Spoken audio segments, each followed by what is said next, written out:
Ты Йоги Бир Gold Rush, золотая лихорадка. А как я откопал эту игру? Я когда собирал себе геймбой, я одновременно с геймбоем заказал себе флеш-картридж.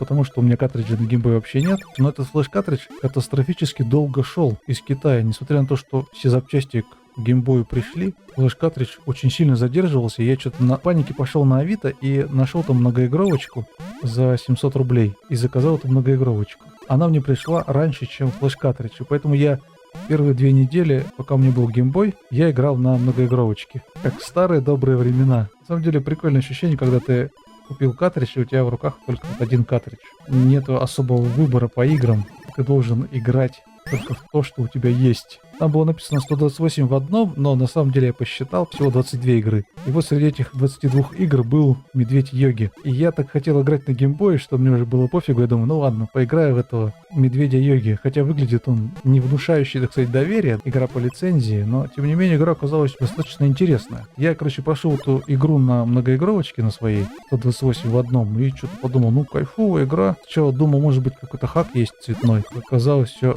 прозаичнее. Эта игра как бы выходила на Game Gear, но она не вышла до конца. То есть существует прототип законченный. На прототипе на этом цветном лучше играть, чем на геймбое. Какие отличия у Game Gear от геймбоя? В геймбое только один Йоги Бир бегает. А здесь можно персонажа менять. Немножко изменены уровни. На геймбое, получается, вообще одна только кнопка действует. Здесь на А прыжок, на Б переключение персонажа. На геймбой персонаж не переключается, поэтому только кнопка прыжка. Я все думал, может он как-то стреляет по врагам. Нифига. Врагов только сверху убивать. Прикол в том, что кнопку прыжка держишь, и он сам все время прыгает. Вот это мне прям офигенно нравится.